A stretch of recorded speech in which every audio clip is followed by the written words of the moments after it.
Broadcasting live from the Bud Light Studio. I love Arkansas. I love everything here. Give me that thing here. Woo! On your favorite Arkansas sports talk station. Why did that happen in Fayetteville, Arkansas? Dixon Street. It'll get you. Streaming live from Hit that line. .com. You want answers. I want the truth. You can't handle the truth. This is Halftime. Man, that ball got out of here in a hurry. With Phil Elson and Ty Richardson. Phil, you're one of the best baseball announcers in the country, and Ty, you're one of the best up-and-coming young talents in the broadcasting industry. You really do your homework. See ya, D-Mac. Hold on, Matt Ryan. D-Mac not looking back. Touchdown. How about that Heisman, Mark Jones? How do you like wide it? open again. All right, hold on. It's almost halftime. Excited for today. World Series starts today. I know a lot of other people, probably my buddy Ty Richardson, is more excited that the NBA season starts today. But it is kind of rare. I think that both of those things will start on the exact same day. And but even though it's the season, that you'll get the World Series and the NBA regular season starting around the same time. Phil Elson here, Ty Richardson in the ESPN Arkansas studios. So you know what was going on exactly a year ago today, with the exception of talking about what looked like was going to be and was a very entertaining World Series. Let me get on the old time hop here. I don't really know. I don't know how much NBA talk we did during the the run up to the 2018-2019 season. Probably as much as we've done leading into the 19-20 season, which is about zero.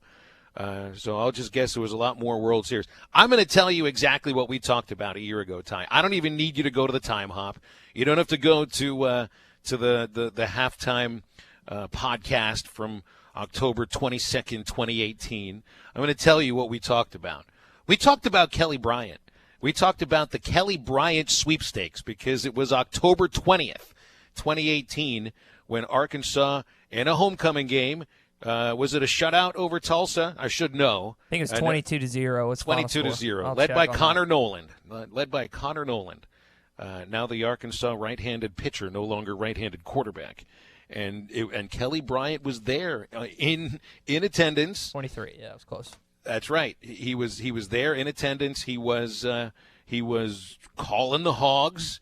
He looked like he was definitely buying into if not maybe the program, definitely the atmosphere, the fan base, and everything that would go into being an Arkansas Razorback. He was the grand prize of the transfer sweepstakes in the first year of the transfer portal. Time would that be accurate? Yeah, I'd probably say he was more coveted over Jalen Hurts not on the basis of who's the better quarterback, because Jalen's the better quarterback, but it was pretty obvious that that Jalen was going to Oklahoma. I felt like that's where everyone directed, but I think the point you're making about Kelly Bryant is there were a lot of different ties pulling him in different directions, and you thought that a lot of different programs had an equal shot. From the moment it basically started, I felt like Jalen was going to Oklahoma, and he ended up a Sooner, Phil. Well, I mean, Bryant had the free agent sweepstakes. I mean, he went on a grand tour. Plus, he did earlier too, which I think helps added into everything. Like you mentioned, he did in October. Jalen did not look for another team until after the season. Yeah, Hurts was there until the cows were already home. Correct. And Alabama had lost to Clemson in the national title game. Correct. So I mean, there. Yeah, and I think on if there really was an open market for free agents in college football, yes, Hurts would have been the more the one that people would have gone after at the front of the line. But because Bryant had what would that be, a 3-month head start essentially on the free agent sweepstakes, that he was the most sought after. And remember, I mean, he went on a tour. There were 4 other schools that Bryant went to look at.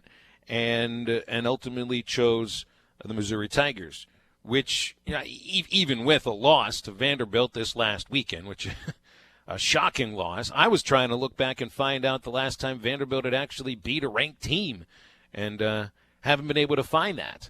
But in the loss to Wyoming, you couldn't really lay that on Missouri's offense, and certainly not on Kelly Bryant.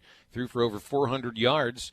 It was the defense, which also has been the main reason that Missouri has been, up until this last week, a ranked team, and one that looked like a threat to potentially dethrone Georgia in the SEC East. So, And look, there's a lot more football to come. Missouri, who lost their best defensive player, Cale Garrett, has playmakers on offense, but they still have Georgia and Florida on the schedule, so things could fall apart. The question we wonder here is, what sort of difference would Kelly Bryant have made for Arkansas if he would have chosen the Razorbacks? I mean, it's a pretty simple question, Ty, and there's so many other question marks on this football team.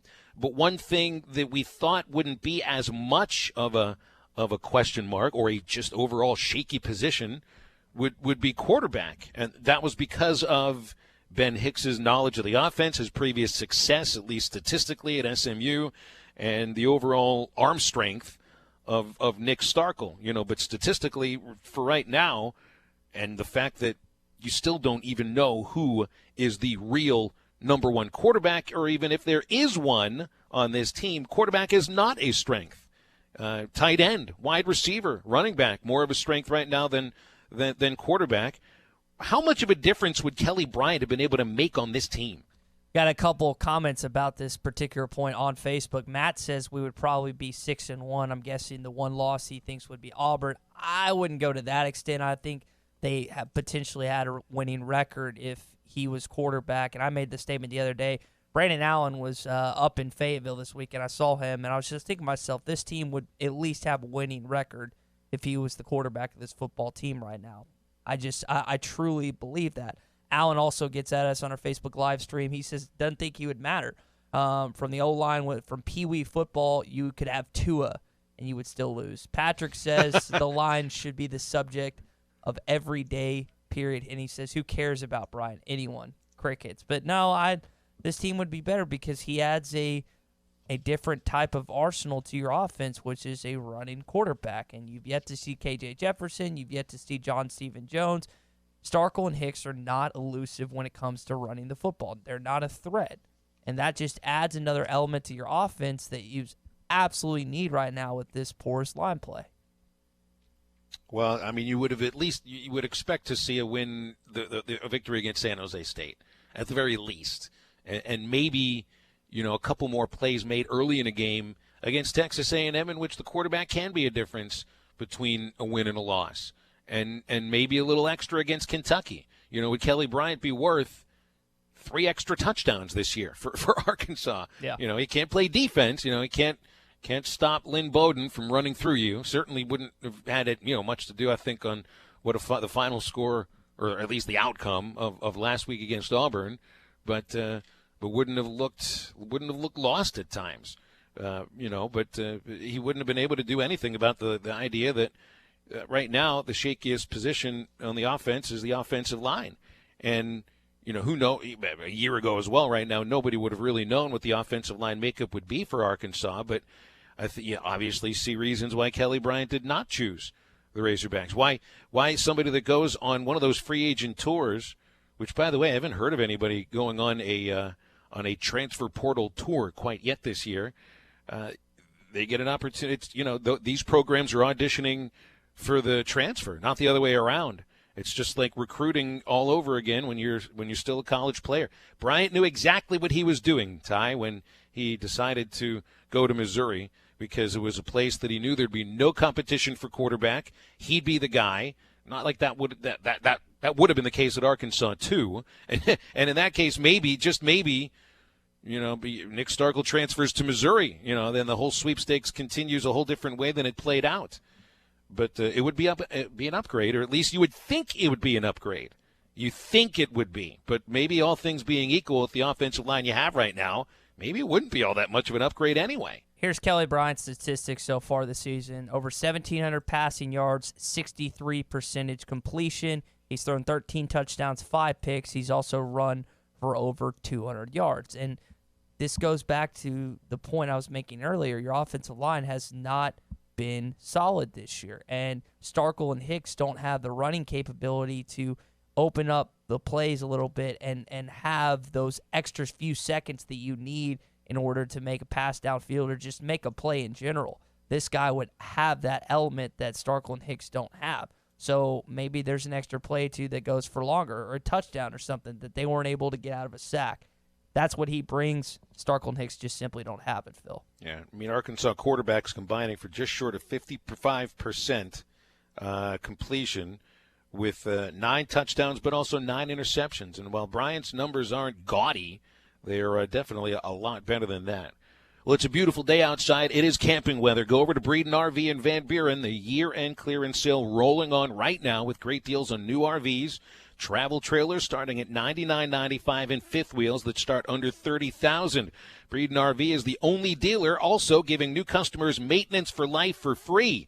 That's Breeden RV in Van Buren. You can go to BreedenRVs.com for more information. We've got Nikki Chavanel coming up later on in the hour. We're also talking with Kevin McPherson, some Arkansas basketball, and your calls and texts on the Cherokee Casino hotline, 877-377-6963. We'll be right back.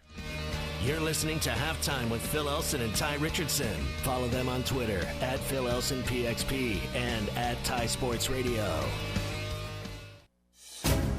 This is the Morning Rush. This forward-facing hog is the dumbest thing that was ever done in the Jeff Long administration. Yeah. It needs to be eradicated and removed from the logo inventory. This front-facing hog, awful. That is stupid that you would even have an alternate logo when you have the most unique-looking logo in all of sports. Don't miss the Morning Rush. Weekdays from 6 till 9. Only on ESPN 95.3.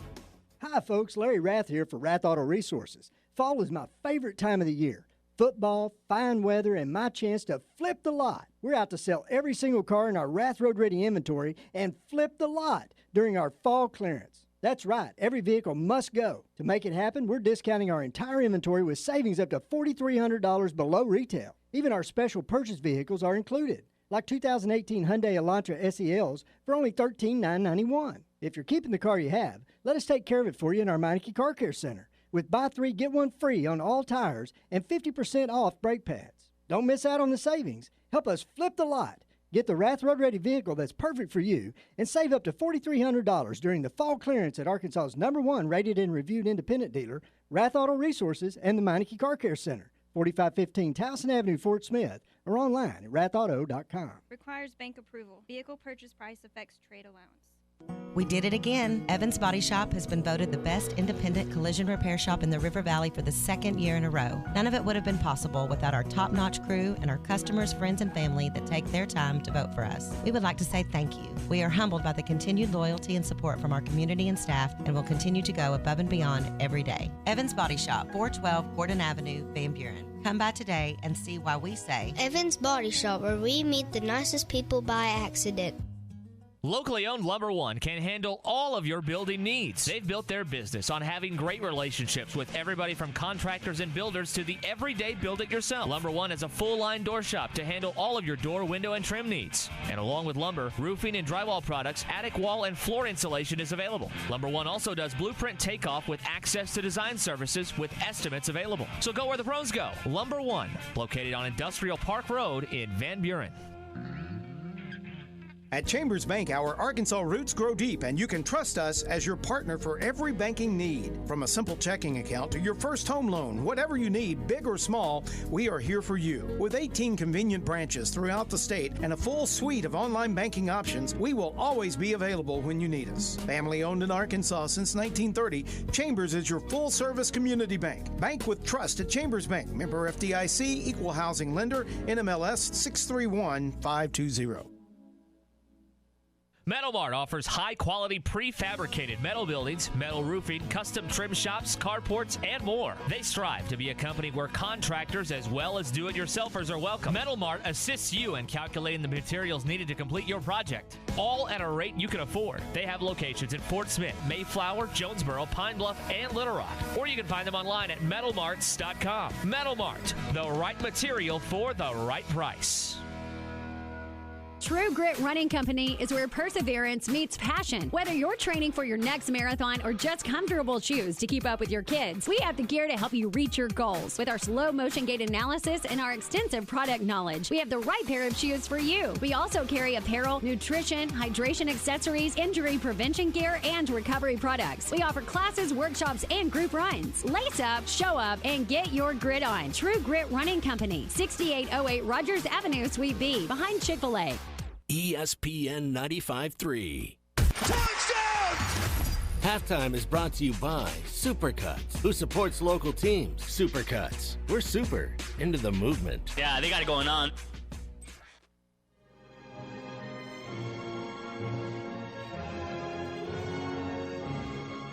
You're listening to Halftime with Phil Elson and Ty Richardson. Sterner, 5-step drop this time, going for the home run, and it's caught! It's Lucas, and he's heading for the end zone. Touchdown, Arkansas, 80 yards!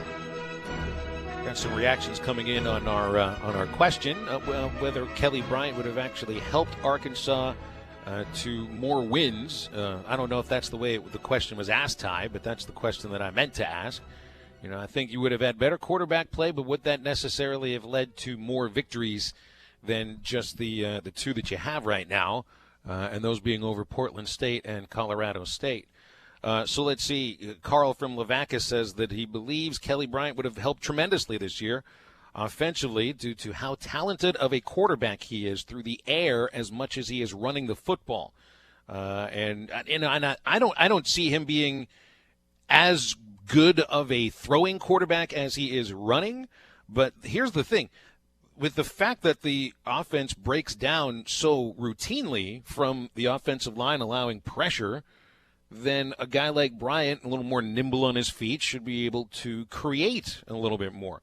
And you haven't seen that from Ben Hicks. You haven't seen that from Nick Starkel. Maybe you'd see that from a KJ Jefferson, who's known as a dual threat. I don't know if he would be as accurate, but he would be able to maybe step out of some of the pressure that just routinely gets poured in on Hicks and Starkel. I almost called Ben Hicks and Nick Starkel poor Ben Hicks and poor Nick Starkel because there's no room for them to throw, and they're just not the sort of quarterback who have the footwork, even maneuvering inside the pocket sometimes. And you get the sense Kelly Bryant's footwork maybe would have made a difference here. Yeah, I'm really curious. And, again, we'll never know the answer to the question that you're asking if this team would be better. But if you look at the losses, Phil, 2 losses by 4 points, 1 loss by 7. So they've been in some close football games that could have swung the other way. And how much different would we be talking about this football team if they had beat San Jose State, if they had beat Texas A&M, if they could beat Kentucky? We're having a completely different conversation right now. But because we are where we are, there's the question that arises that, man, what would have happened a year ago today if Kelly Bryant had chosen Arkansas, or a couple weeks, couple months after he had decided on the Razorbacks? You wonder, and that's where we are right now, being with 2 wins. And I think that the quarterback situation hasn't been what people expected it to be. You go back and question a little bit. I think we have a right to do that. Let's talk a little bit about the quarterbacks you got right now. Because Kelly Bryant, maybe he would have been able to play quarterback at Arkansas, but he couldn't have played defensive line or linebacker, and that wouldn't have helped 628 rushing yards against you from Kentucky and Auburn total the last 2 weeks. All right, let's hear about the quarterbacks heading into this weekend against Alabama. Now, Ben Hicks, Chad Morris kept him in, had good things to say about the way Hicks was in and out of checks. The way he was running the offense, he thought that there were some good things that Ben Hicks did, but he also banged up his shoulder. So, again, who knows what's going on Saturday, but here's Chad Morris on the quarterbacks heading into the Crimson Tide game. With the situation this week, Ben got banged up a little bit this past week, and we'll see how things are on Tuesday with him. They'll both be out there. Just go from there. He acted like that Ben Hicks did better this past week, Phil, when it came to checkdowns, realigning the offensive lineman checks and stuff like that. I think that's one of the reasons he elected to go with Ben Hicks as a starter against Auburn. But with him banged up, now you're back in a situation once again where you're flipping QBs. And Starkel has the potential to start if Ben Hicks either can't go or he doesn't feel like that he's injured enough where he's not going to be able to do what needs to be done against Alabama. What about development of the quarterbacks that will actually be around next year? And I know that a coaching staff has to worry about the season that you're coaching, but there are a lot of people right now who, although we've got 5 games left on this schedule, man, when you listen to sports talk radio, we've heard it on this show too, I've heard it on Morning Rush. A lot of fans are thinking the season's over, that the season's already done. So start looking ahead to next year and developing the other quarterbacks, a John Stephen Jones or a KJ Jefferson or even a Nick Starkel, who has another year of eligibility and most definitely will be in on the quarterback competition next year, which I expect there will be a decent competition for playing time next year at quarterback. Here's Chad Morris on thoughts on putting in one of the younger QBs. I wanted to, put him in a situation like that, that late in the game. I just didn't. It wasn't the time to do that. I think there is a time to do that. I think it's putting a package together. We've got to be effective in running the football from the quarterback position.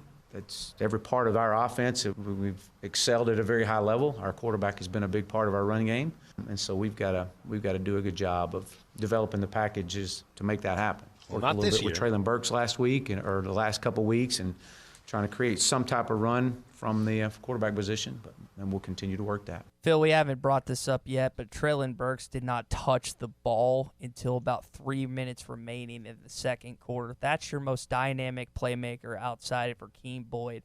That's unacceptable. That can't happen. And he just mentioned possibly putting him in some wildcat situation. Burks played a little QB in high school, so if you have a guy like Traylon Burks who's shown the ability when he's given the opportunity to make a play, I would think that maybe not this Bama game you throw him in that situation, but maybe when you come back home against Mississippi State the following week, you test it out because they just need something. They need another wrinkle. They need a package, possibly with KJ Jefferson or something, to give this offense some life because it's been lifeless as of late. And unless Traylon Burks can actually throw a pass properly, and that could be caught, in the vicinity of a wide receiver or a tight end. Why signal exactly what you're doing when the offensive line right now probably is unable to generate the kind of open space to get Burks the space he needs to do his thing? That's why, lining him up at quarterback right is one thing. When you actually are moving the ball and doing it in a normal way so that it becomes a real wrinkle. You line up Traylon Burks at quarterback right now, the defense is going to know exactly what is about to happen, and you're going to end up with another tackle for a loss. And the other thing, aside from the Cheyenne O'Grady in motion to taking the direct snap and running an extra yard for the first down, when a wrinkle has been thrown in offensively, mostly this year, when it hasn't been quote unquote vanilla, there haven't been many positive plays. A lot of those have blown up right in their faces. Yeah, they have been. And I don't think anybody is saying you want to get KJ Jefferson out there for an entire game right now. But if you're going to so-called develop some packages for certain players, why not for one of them who supposedly has the arm to play the position? To me, it would make sense. And when is it time to put him in at some point and get the quote-unquote feet wet? You've got the 4 games. It doesn't make sense to not utilize all 4 of those games. If KJ Jefferson truly is the quarterback of the future at Arkansas, or even if Nick Starkel is the quarterback for next year, the sooner or later one of them is going to end up coming off the bench. You just get the sense that the closer you get to 4 games left in the season, and right now there are 5 and there won't be 6. So after Alabama, why not play KJ at some point every game? Next week. I hope they follow my model that I've set forth I think early on the season, if not beginning of the season, because, again, the stretch of games outside of going down to Baton Rouge and LSU isn't exactly the most difficult in terms of what you look at the rest of the schedule. You don't want to play him Auburn, Alabama back-to-back, especially you don't want to be his first game in that night Tuscaloosa atmosphere. I know that it's not the same as going down to Death Valley at night, but it's still Alabama. It's still Nick Saban. He loves to eat young quarterbacks for breakfast. That's just not the situation you want to throw him in. And I'll go back to what Brandon Allen suffered through in 2012 against Louisiana Monroe. Tyler goes out with that concussion. He has to come in and just gets obliterated in that game. They ended up losing to Louisiana Monroe, and his confidence is killed for the next 2 years until finally he was a senior in 2015. He flipped the script in the Auburn 4 overtime game. But that's what you don't want to happen, Phil. If this truly is the quarterback of your future, you don't want to put him in a situation where he has no way to succeed. Doing that against Alabama on Saturday night, that would be one of those situations. Yeah, and again, he can't play defense. And right now, with all the issues that you've got offensively, and Yes, you can look offensive. There are playmakers there. I can't think of another tight end that I'd rather have than C.J. O'Grady. This is somebody that routinely is making a great play or two or three every week, and returns on Trey Knox and Treylon Burks are going to be good if they're producing even a little bit of what they're producing this year. Yeah. They're going to be very good moving forward. And right now, they're good wide receivers.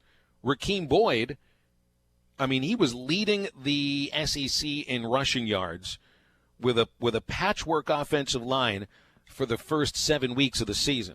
Rakeem Boyd is not your problem. Maybe a little bit of the depth at running back at times can be an issue, but that's also not your problem. Right now, it's quarterback and its offensive line offensively.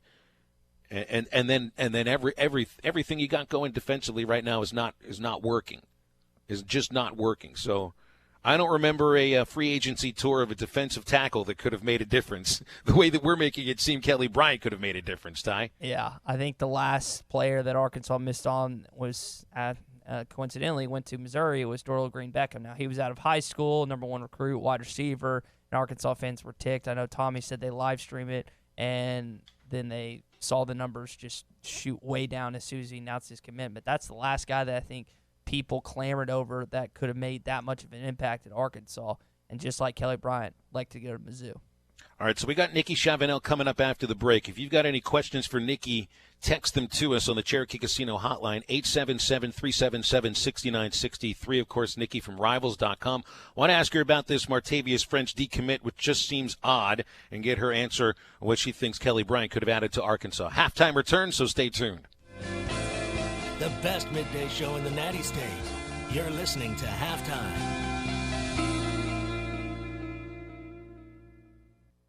Great camping weather is just around the corner, so at Breeden RV in Van Buren, we're having our year-end clearance sale right now. Get great deals on new RVs like travel trailers that start at $99.95 and fifth wheels starting under $30,000. Breeden RV is the only dealer that gives our new customers maintenance for life for free. We also have a great selection of pre-camp trailers and RVs to choose from. Now is the time to camp, and now is the time to let Breeden RV in Van Buren show you just how easy it can be. Breeden RV, your home for maintenance for life. Oh, that's an RV.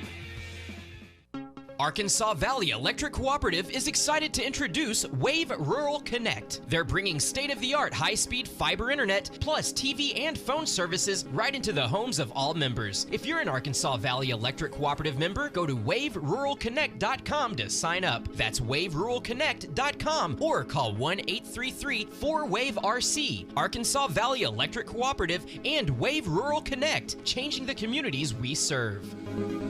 The Catfish Kitchen at the top of Logtown Hill in Van Buren has lunch specials every weekday from 11 till 2, starting at only $7.99. Try the 3-piece catfish filet dinner with hand-cut fries and all the fixins. It's only $11.29. And the Catfish Kitchen is more than catfish. Try their shrimp dinners, cooked any way you like it. Chicken tenders, crab cakes, or one of their po' boy sandwiches. The Catfish Kitchen, open Tuesday through Sunday 11 till 9 at 727 Fayetteville Road at the top of Logtown Hill, across from the police station in Van Buren. Littleton's Paintless Dent Repair is your one-stop shop for all repairs. Paintless Dent Repair, door dings, unsightly dents, and hail damage repair, all repaired to like new conditions. With over 1 million repaired vehicles with satisfied customers, Michael Littleton is the expert in paintless repair. Littleton's Paintless Dent Repair, conveniently located 3 miles from the Arcoma exit off Highway 112. Or call 479-461-9764. Your #1 Arkansas fan. Barley is the soul of Budweiser. That's why we've been working with the same family-owned American farms for more than 50 years to harvest it. The secrets to growing this grain perfectly have been passed down through 3 generations. For them, it's a legacy. And it's why only the best barley and locally sourced ingredients are used to make Budweiser. Budweiser is proudly raised across America. This Bud's from our barley farmers. This Bud's for you. Enjoy responsibly. Budweiser Beer, Anheuser-Busch, St. Louis, Missouri. Full-time farmers, hobby farmers, and landowners, your time is important. Make the most out of that time with a brand new Branson tractor from Bush Machine & Tractor in Fort Smith. With tractors from 19 to 105 horsepower, we have a tractor that will fit your needs. Ask Bush Machine & Tractor about their special financing options and free loader rebates. Bush Machine & Tractor in Fort Smith is Arkansas's #1 Branson dealer. Check their inventory at bushtractor.com. ESPN 95.3.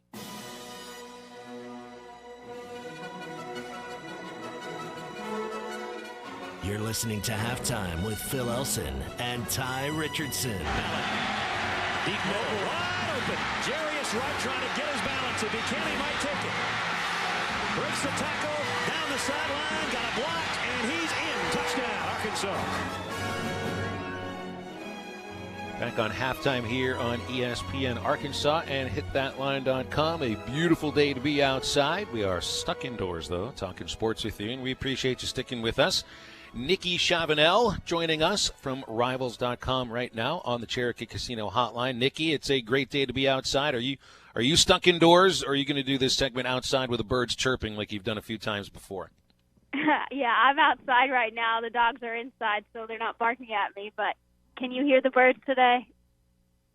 Yep, there's one. Just a little bit. Just a little. I'd rather hear the birds than the dogs. I'd say there's no doubt about that. Okay, so our question coming into the show today was, it was a year ago that exactly a year ago we were talking about the possibility of Kelly Bryant becoming the next quarterback at Arkansas, and obviously that didn't happen. And who knows whether or not he would have made all that much of a difference, but. Because we thought that the quarterback position was still going to be an upgrade with Ben Hicks and or Nick Starkel, and right now I don't know if that's been the case. Do you think Kelly Bryant would have made that much of a difference in wins and losses for Arkansas?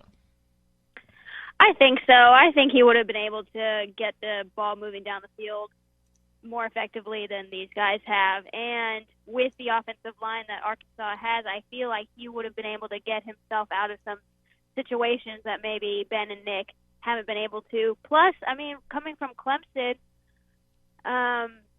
he's just played some really tough teams, and he's been in some tough games, and he has that experience that even Ben Hicks, who's played a lot of football in his career, hasn't quite played that caliber of opponents before. Well, again, he wouldn't be able to play defense. That to me is the thing. And maybe he would have made a difference in a one-score game. And they lost 3 games, of course, by the one score. But right now, the main issue for this team is defense and the inability to stop the run. That's why it doesn't matter who's a quarterback for Alabama on Saturday. They just run right through the offensive line and take it from there. Yeah, Najee Harris is a scary, scary runner. I'm worried he's going to put up almost 200 yards this weekend. Well, and so let's move on to recruiting then. And you need a linebacking core in order to stop an offense from just being able to run roughshod against you. And you thought that there'd be a good incoming class potentially of linebackers, all from the same high school, and it obviously just seemed to blow up this last weekend with the decommitment of Martavius French, and I guess that means his 2 teammates who'd had offers from Arkansas are not going to come to Arkansas. Looks like they're going to do a package deal, so it seemed like an odd setup. I mean, what can you tell us about the Martavius French decommit? So the 3 of them, they had a really good time on their Tennessee official visit last weekend, and that prompted Arkansas to offer their 3rd teammate, and then they set up their official visit here. But I feel like Tennessee really, really already had won them over on their official visit there, and I feel like they need linebackers just as much as Arkansas does. So that pitch is kind of the same for them. And then there was just some kind of incident that occurred that led the coaches to believe that they're not a good culture fit here, and that led to the very, very prompt decommitment from French right after he left campus. They still went through their one-on-ones with Coach Morris and stuff, but, official visits sometimes, they're also kind of like an interview for both sides. You get to know the coaches, and they get to know you better because you get to spend a whole 48 hours together, and so – yeah, not going to work out with those 3 guys, but Arkansas already has 2 linebackers committed, and now I kind of foresee them taking a look at the transfer portal and looking at JUCO players that could potentially come in and help right away.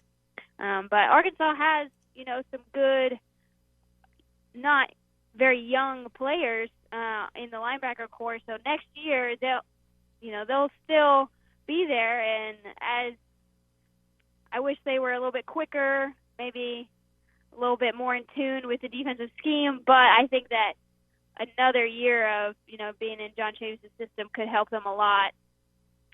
I don't know. That was a tough deal.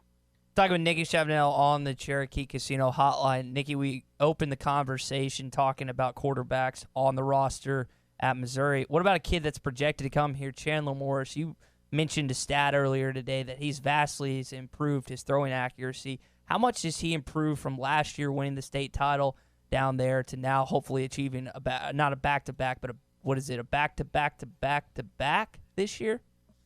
Yeah, so he wasn't the starting quarterback in the first two. That was John Stephen Jones, and then Chandler Morris took over as a junior and won another state title, and he was completing around 63% of his passes last season, and he's always been, from my view, a very, very accurate quarterback. Like, that's one of his strengths, and he's gotten even better this season. He has thrown 9 picks, which is already over the total that he finished with last season, but 4 of those came in one game where he was just getting absolutely clobbered.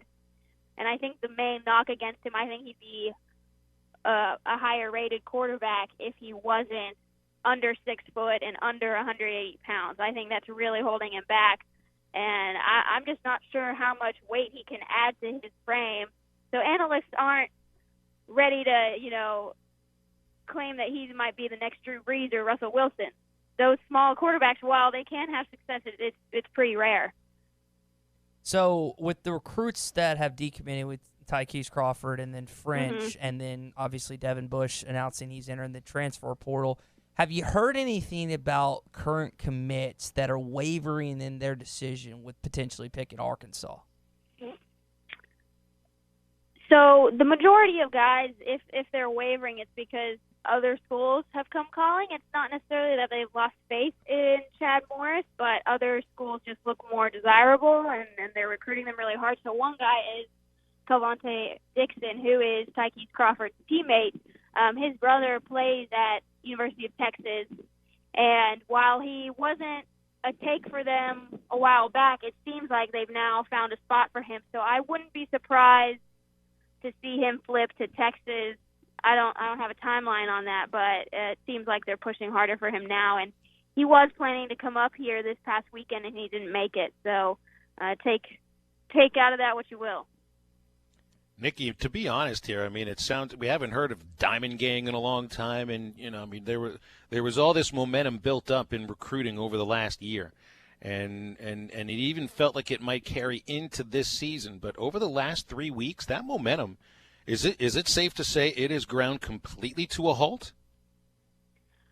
Pretty much. I mean, all they can do at the moment is, call guys, and they can't spend too much time recruiting on the road. They just can't afford to do that. They'll get criticized for not preparing their team well enough. So all they can do is wait for official visits, and there will be a few more for the Mississippi State game, and when you get guys on campus, you have another shot to win them over. But they had some other guys on campus this past weekend, like Nick Turner, who is a safety and a Georgia Tech commit, and he said that Arkansas has kind of moved into a close second.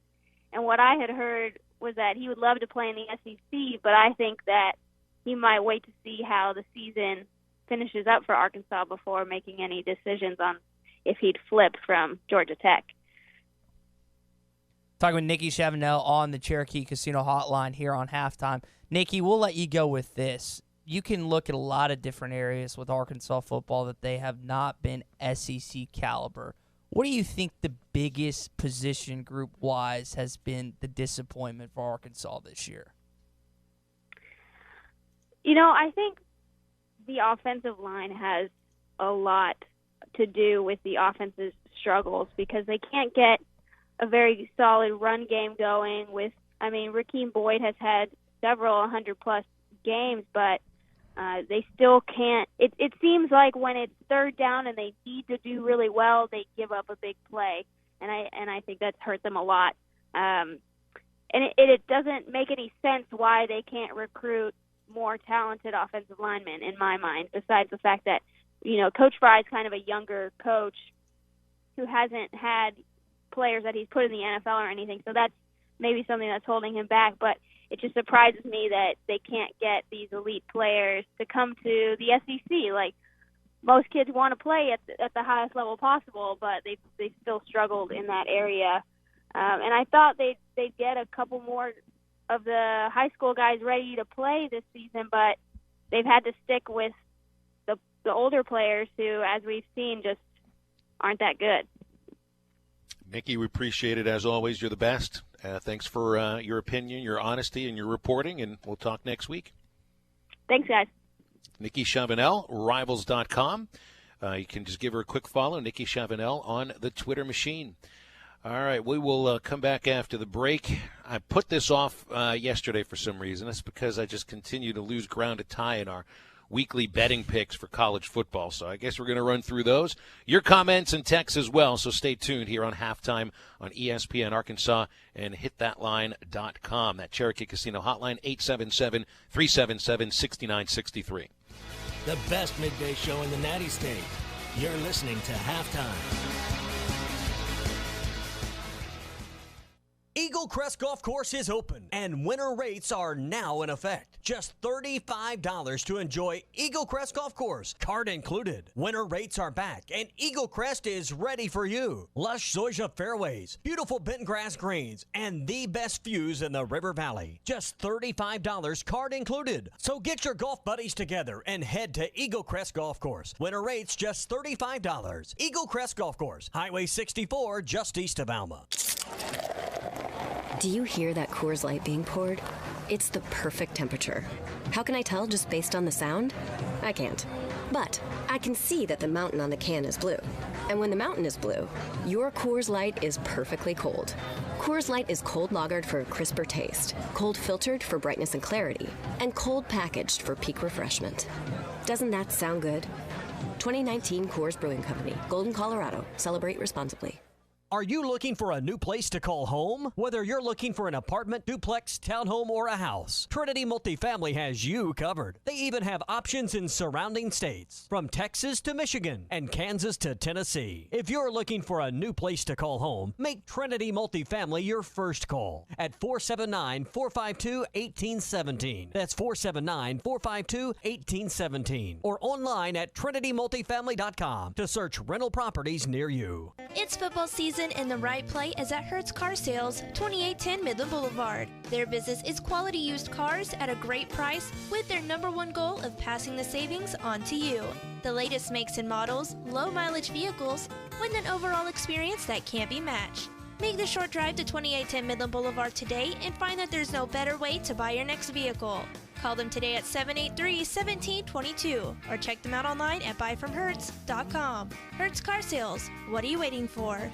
Elite Roofing is a locally owned roofing contractor. If you're building a new home or maybe need a new roof on your existing home, Elite Roofing can take care of you. Elite Roofing is known for their dependability and reliability. Just ask any of their satisfied customers. They are licensed and insured, and references are available upon request. If you need a roof, call your local roofing contractors. Elite Roofing, 478-8668. That's 478-8668. Elite Roofing, 478-8668. Is your home at least 10 years old and served by OG&E? OG&E is offering Arkansas customers a free weatherization program to increase your comfort and lower your bills. A trained crew will perform an energy audit at no cost to you, and if your home qualifies, our crews will install measures that will save you money. The services provided through this program are absolutely free to qualifying homes. If you could benefit from free home weatherization improvements, call OG&E at 1-800-272-9741. That's 1-800-272-9741. Hi, I'm Kelly Smith, owner of Dixie Digital Imaging, the Xerox authorized agency and dealer in the River Valley. The 29 new models of Xerox business printers and copiers represent a quantum leap forward in office technology. They are designed for the way we work today, safely and securely. They're powered by Xerox Connect Key technology. They're innovative and affordable with both black and white and color devices available. For more information, give Dixie Digital a call at 783-6600 or visit us at dixiedigital.com. Dixie Digital Imaging, bringing Xerox document innovations to the River Valley. End of your savings start now at Harry Robinson Buick GMC. Take up to $14,000 off on remaining 2019 GMC Sierra SLTs, featuring the new body style and tons of new features. Now $14,000 off. Need third row seating? The 2019 GMC Yukon XL has tons of room and all the options and features you demand. Right now, up to $13,000 off. End of your savings start now. Save up to $14,000 off at Harry Robinson Buick GMC. Exit 11 off of I-540 in Fort Smith. ESPN 95.3. Touchdown!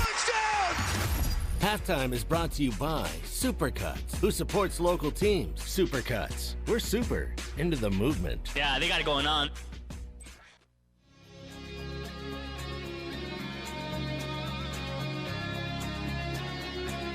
You're listening to Halftime with Phil Elson and Ty Richardson. The backside, Wilson. Good block by Piero Small. The ball is caught. Touchdown, Kobe Hamilton, who saves his best days for games in Little Rock. So I was perusing the betting lines for this weekend, and there's only one other game of an FBS versus FBS that has a higher betting line or a bigger discrepancy between favored and underdog than Arkansas and Alabama. Drum roll, please. And by the way, the last line I'm looking at here is anywhere between Bama by 31.5 or 32.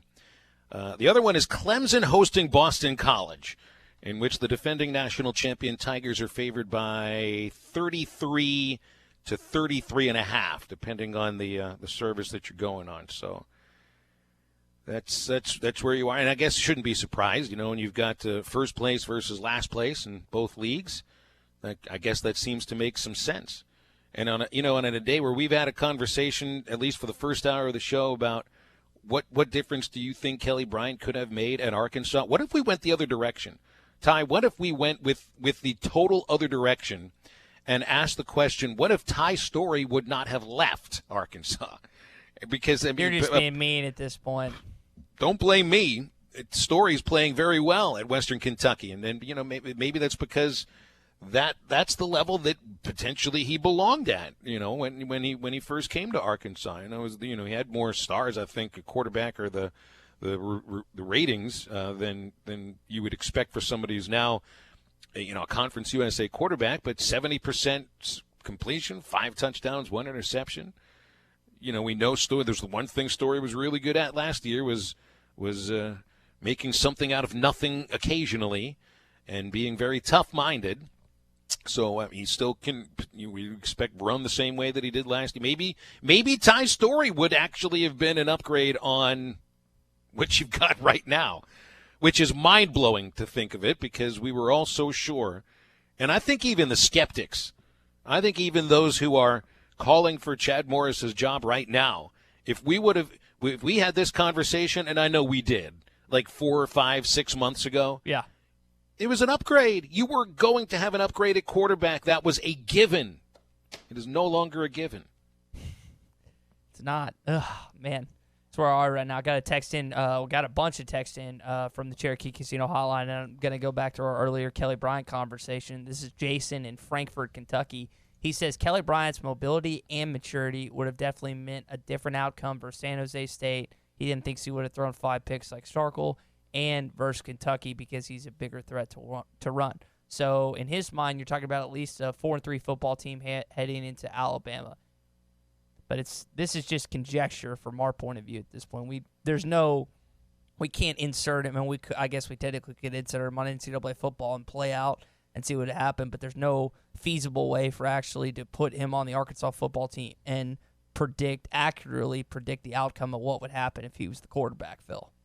No, there's no way. You could plug it into a computer, and maybe the computer spits out some sort of simulation that gets you to understand it a certain way, but I don't think we can do that, unfortunately. Pretty sure John just beat Auburn with KJ Jefferson at quarterback in NCAA. So yeah, but that's all coaching right there. That's all the coaching and the finger work of a very special NCAA football player with the fingers in the one and only John Neighbors. Who are Ruskin and Zach sure that what they're trying to get into with a fight between you and They want to play John Madden. and the two of them with Madden. Does it matter? I mean, is John not as good as is he not as good on Madden as he is on NCAA? I'm not good at Madden. I don't even know if John has Madden, and he hadn't played NCAA up till like July when he brought it down for SEC Media Days, and I think he's been playing like once or twice a week now. I haven't played NCAA since I was like a freshman in college. I just pretty much gave up video games altogether because I realized there's more fun stuff to do, but I think Ruskin and Zach, that would be a fun, kind of like the battle that you got going with the pitching duel that's coming up with you and Arns, Phil. I'm working out for it right now, by the way. I'm going to get that pitching elbow and pitching arm in great shape, which, by the way, means if you're going to get in pitching shape, you got to get the legs and the butt and the lower back in shape. So I know Zach Arns listens. I'm getting ready for you, bud. I don't know when it's going to happen, but it'll happen. And somebody's going down. I'm not saying 1, 2, 3, all strikes in a row, but there'll be a strikeout thrown in there. All right, so I've been able to delay the forced look at our bets from the weekend. So you went into the weekend, Ty, with a 9-point lead, and even though both you and me went 2-2 on our picks because of my moronic Moneyball idea, in which the last pick equals 2 points, the other 3 picks equal 1 point each. This whole Moneyball thing that I introduced to our competition is the reason why now you went from up on me by 9, now leading by 10. He had Georgia and Kentucky. It was Georgia favored by 25, 21-0. Didn't get that one. You lost on the Alabama-Tennessee game. Bama favored by 34.5. You can thank Tua's injury, I guess, for that. You were right on LSU, dismantling Mississippi State, and you also got the over of Oregon and Washington, 40.5. And you had said, it was pretty much sometimes it just comes down to 2 really good quarterbacks, and boy, you were right about that last one. Yeah. Oh, man. Jacob Eason, Justin Herbert, they had a game. I don't even know. Do you even know who won that game? I couldn't even tell you. I think No, Oregon, I just know that I know. No, Oregon won. They did. Okay. Oregon did win. I just know the only thing I saw was the point total in the third quarter. I said, "Oh, I'm good." So yeah, and Phil, you have no one to blame but yourself for the Moneyball thing because I think it would have been a lot closer. But I've hit most of the Moneyball so far. So that's it, Ty. I'm done coming up with ideas for this show. I'm done with it. No, you can't. This whole text chain that we've got, where we've got some like show ideas that are lost in the ether of these text chains that you delete every 30 days and I keep for the last 5 years. They're in there somewhere, but I'm not going back and looking because every idea I come up with now blows up in my face. I wouldn't say everyone. I'd say half of them. You've had some good ones. We just need to get in other competition because it's obvious that I'm the cornhole winner of the two. And unless the betting changes, I think I'm better at college football bets than you. But I told you we need to do the baseball thing. Like Arns, I also need to get my shot and see if I can hit a single or a double off of you when it comes to the baseball field. You need to know how to swing a bat first. I think that comes before stepping into the batter's box. It's going to be an ugly. It's just like my golf swing. It's Charles Barkley-esque. Think of the Charles Barkley golf swing. That's probably going to be the equivalent of my baseball swing, Phil. Well, right now it's the equivalent of what I'm doing on our picks. I did get Ohio State Northwestern right. Bet against Northwestern every chance you get, and really Ohio State's going to cover every chance they get, too. I was right on Florida, South Carolina. I was a little nervous there for a while, but Florida did eventually not only win, but cover the 5-point spread, winning that game by 11 on the road. Totally missed on Arizona State, Utah. I remember I thought Utah would win the game, but I didn't realize that they would win by 17. They were favored by 14.5, so I was wrong on that one. And the biggest one I was wrong on, the one that made no sense whatsoever, and the one that doesn't topple our topic of conversation about whether Kelly Bryant would have helped Arkansas or not, but it certainly doesn't help what Missouri thought they were building. How does Vanderbilt lose by 24 points to UNLV? UNLV stinks. 34-10, UNLV went into Nashville and wins. And then the very next week, in front of not even friends and family, not even the friends and family of Vanderbilt goes to their games. That's how empty the stadium is. I mean, was Missouri looking ahead to next week's huge Missouri-Kentucky matchup? I don't think so. Maybe they were looking ahead to Georgia, Florida. How does it happen that same Vanderbilt team was a 21-point underdog and wins 21-14? Kelly Bryant, 13 of 26 for $140. Missouri ran for 153, but hey, did you know Vanderbilt won that game with a third-string quarterback starting, Mo Hassan? Does that take you off even more? Third-string quarterback. He didn't finish the game. Riley Neal came off the bench and finished the game, but Vanderbilt does that with a third-string quarterback starting, and potential right now. That's the biggest upset of the SEC this year. Yeah, and it comes at your expensive Moneyball picks. So you haven't had a lot of luck with these Moneyball picks, Phil. So again, one of those ideas that I had for the show, which blew up in my face, which also, by the way, goes to the loser having to do a polar plunge last year. That one blew up in my face as well. This whole wing challenge that I thought I would go to. We'll see if that does blow up on my face. When my right arm falls off after I strike out Zach Arms, when I literally have to have the thing re-sewn back to attach my shoulder, you will have seen that it blew up in my face. So, again, Ty, you're going to have to come up with the ideas the rest of the season, my man. That's put a lot on me, man. I just want to see you strike out Arns. I'm really excited about that. I think that's going to be a fun event that thousands of people will make their way to Baum Stadium to see about 5 minutes of pitches. Brett from Spiro wants me to take Wisconsin this weekend. And I think they're a 2-touchdown underdog hosting Ohio State. They going to Columbus or they host them in I almost said it's in Columbus. Happy Valley. Okay, it's in not Columbus. in Camp Randall. 14-point spread, Ohio State favorite. I don't know. That scares me. I don't know. I'm not going to take. I don't think I'm taking Wisconsin in that one. I will take a second hour of halftime, so stay tuned. 877-377-6963, the Cherokee Casino hotline to get with us. We will be right back.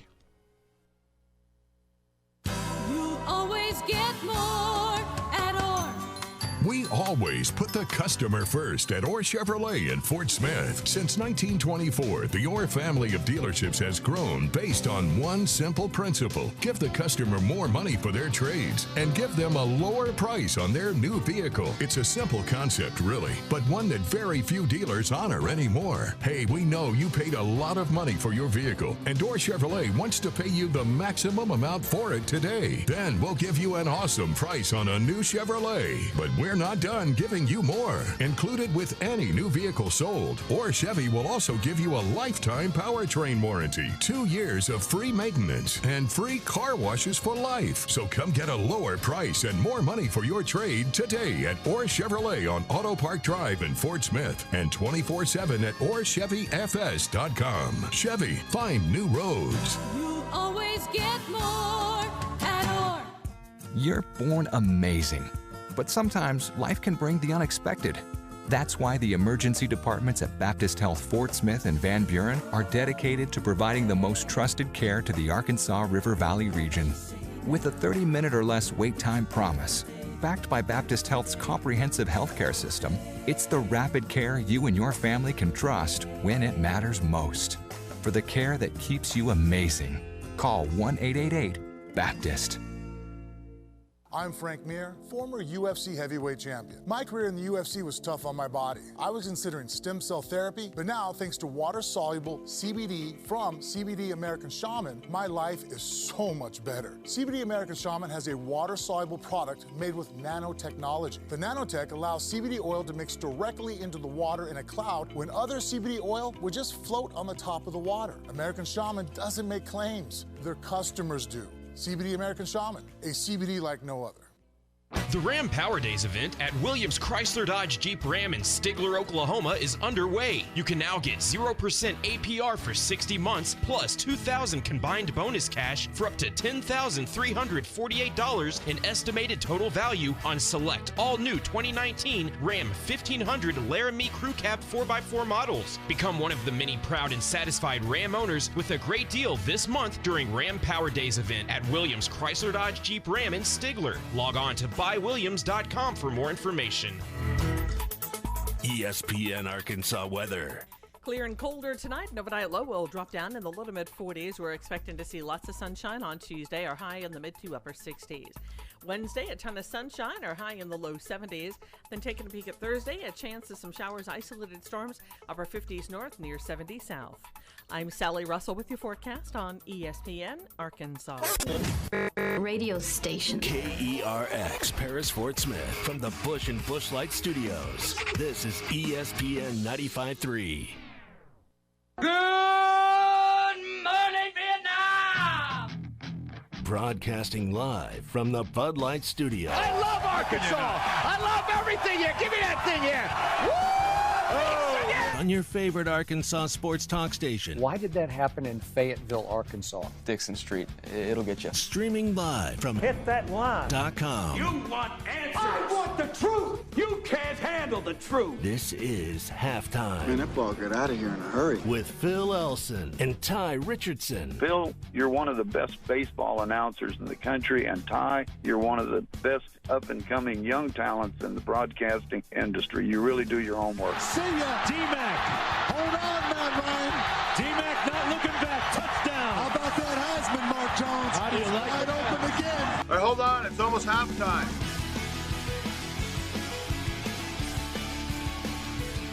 Welcome back to halftime here on ESPN Arkansas and hitthatline.com. I'm still not used to this whole Skype thing and being on a camera. I must have done something to knock the thing off the air.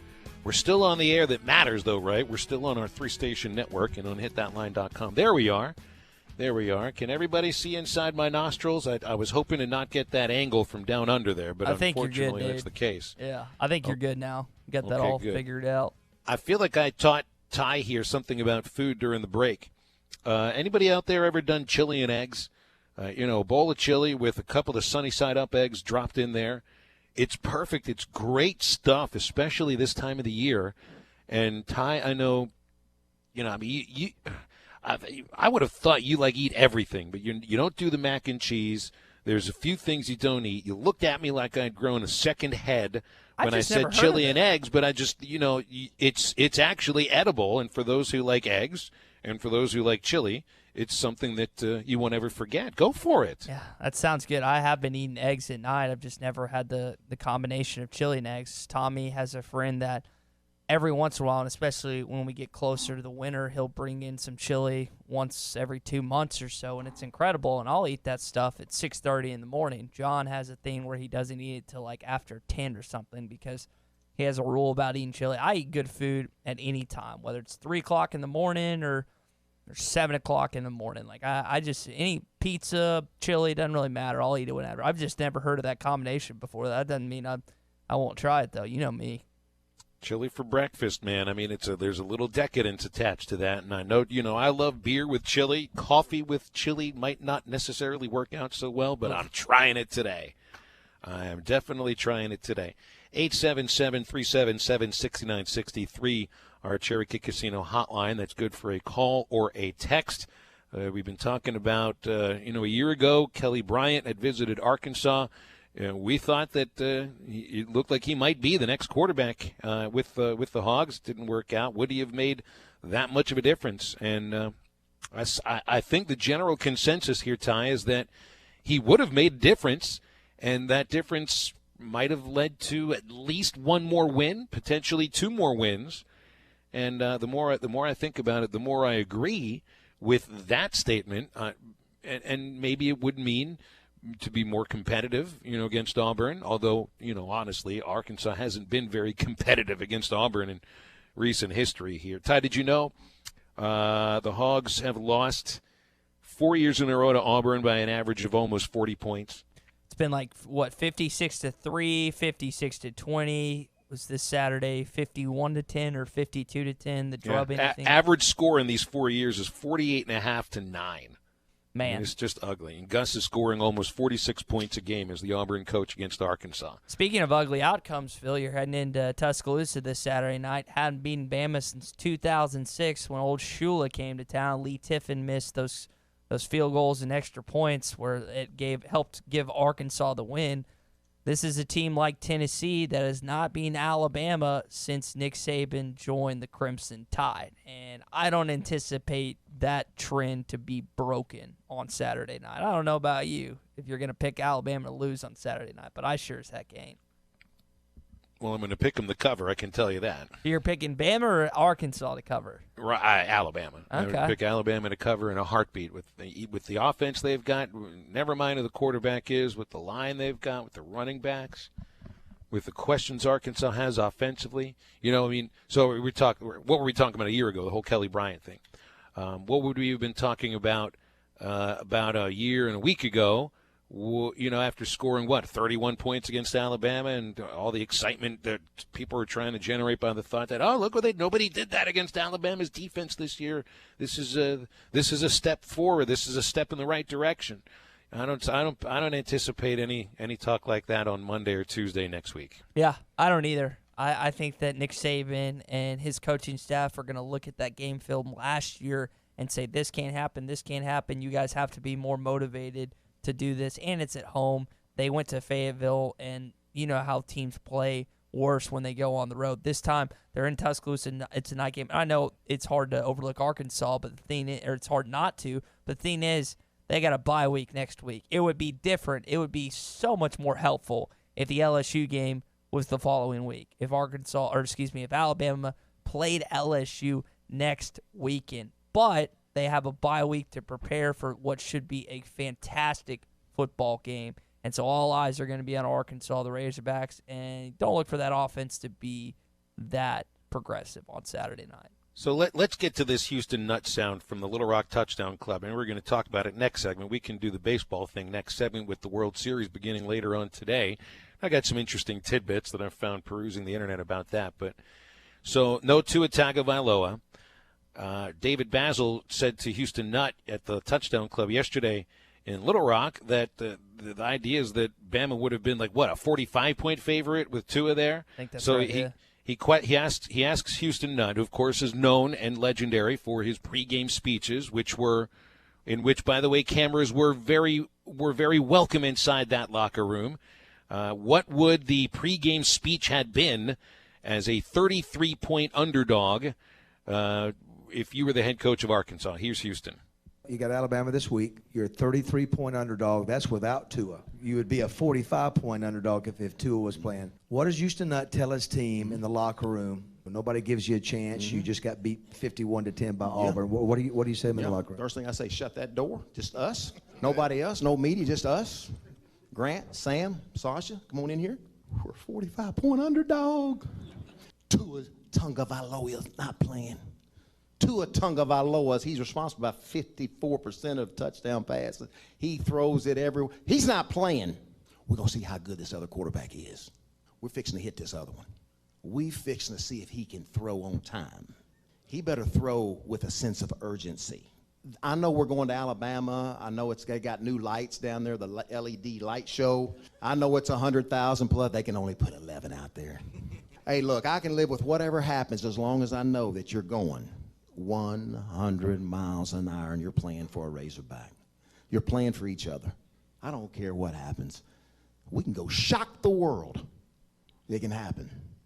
That's what I'd tell them. He's good at that, man. I'll tell you what. And here's the thing, Phil. I've told you this before. I don't know how CBS has not put him on the main college football show on Saturdays with Zucker and Brian Jones. He is so much better than that lifeless vampire, Greg Neuheisel. And Greg Neuheisel, I know he has the football knowledge. I know he's a smart guy, but he's just not.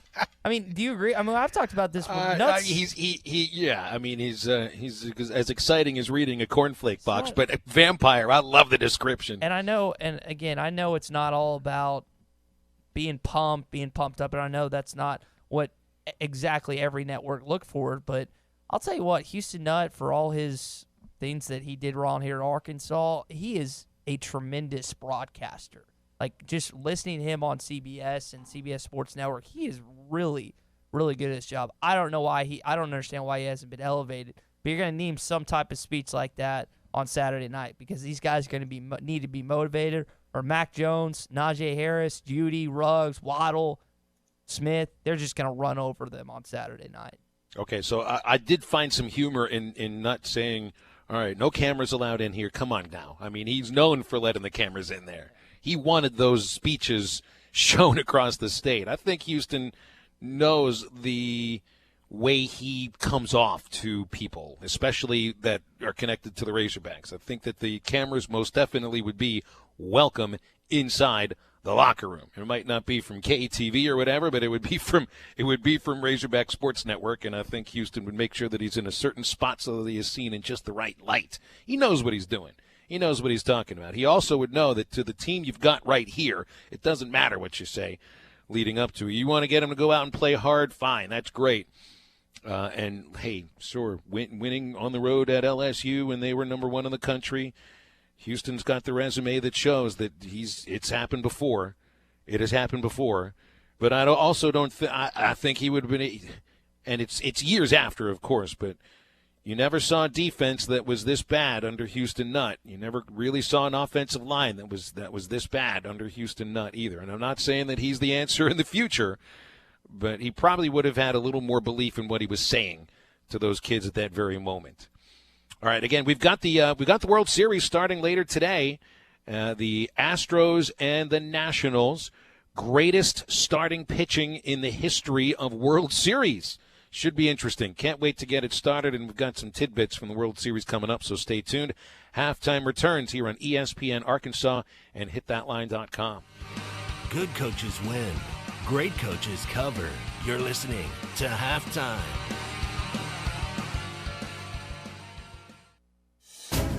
This is the Morning Rush. This forward-facing hog is the dumbest thing that was ever done in the Jeff Long administration. Yeah. It needs to be eradicated and removed from the logo inventory. This front-facing hog, awful. That is stupid that you would even have an alternate logo when you have the most unique-looking logo in all of sports. Don't miss the Morning Rush. Weekdays from 6 till 9. Only on ESPN 95.3. When was the last time you looked forward to seeing the dentist? Well, if it's been a while or you haven't had the best of experience with dentistry, meet Marcy Van Ash McKinney in Family Dentistry. They take care of it all. Crowns, bonding, dentures, bleaching, and cosmetic dentistry. They even offer oral consciousness sedation available for your comfort. That's Marcy Van Ash McKinney Family Dentistry at 807 South 21st. Call for an appointment today, 494-7600. That's 494-7600. B&J Comfort Solutions provides home comfort and energy solutions to the River Valley, specializing in residential sales, service, and installation, offering only the absolute best customer service around. Call in for any of your service, maintenance, or replacement needs. B&J Comfort Solutions offer an industry-leading 5-year labor warranty on all new system installations. Veteran-owned and operated, and satisfaction is always guaranteed. Contact B&J Comfort Solutions today at 479-646-0284. This time of year is hectic, and we know you have things to do and places to be. Southern Tire Mart can help you get there and save you money on America's most trusted brands like Michelin and B.F. Goodrich. Take advantage of our $29.95 oil change, which includes a 27-point vehicle inspection. Come see us at Southern Tire Mart just off I-540 at exit 14 in Fort Smith today for quality Michelin and B.F. Goodrich tires and the best-in-class service. Get where you need to be with Michelin, B.F. Goodrich, and Southern Tire Mart. Full-time farmers, hobby farmers, and landowners, your time is important. Make the most out of that time with a brand new Branson tractor from Bush Machine and Tractor in Fort Smith. With tractors from 19 to 105 horsepower, we have a tractor that will fit your needs. Ask Bush Machine and Tractor about their special financing options and free loader rebates. Bush Machine and Tractor in Fort Smith is Arkansas's #1 Branson dealer. Check their inventory at bushtractor.com. We did it again. Evans Body Shop has been voted the best independent collision repair shop in the River Valley for the 2nd year in a row. None of it would have been possible without our top-notch crew and our customers, friends, and family that take their time to vote for us. We would like to say thank you. We are humbled by the continued loyalty and support from our community and staff and will continue to go above and beyond every day. Evans Body Shop, 412 Gordon Avenue, Van Buren. Come by today and see why we say Evans Body Shop, where we meet the nicest people by accident. Right now, I'm holding a perfectly ice-cold Coors Light. You know how I know it's the perfect temperature? Because the mountain on the can is blue. And also, it's really cold. Every Coors Light is cold filtered, cold lagered, and cold packaged. Notice how many times I said cold? 3 times. It's that cold. So make sure the mountain on your can of Coors Light is blue, because that means it's ready to enjoy. 2019 Coors Brewing Company, Golden, Colorado. Celebrate responsibly. Protection with possibilities. Have past losses made you cautious about taking on risk with your investments? Are you concerned that your savings are not generating the returns you need? If you are interested in protecting your money and capturing potential investment growth, contact Brad Lewis at United Financial Advisors at 242-7466 or ufadvisors.net to see whether market-linked CDs may be the right solution for you. Securities and advisory service offered through Royal Alliance Associates, member FINRA, SIPC. United Financial Advisors is a marketing destination. ESPN 95.3. Touchdown! Halftime is brought to you by Supercuts, who supports local teams. Supercuts. We're super into the movement. Yeah, they got it going on.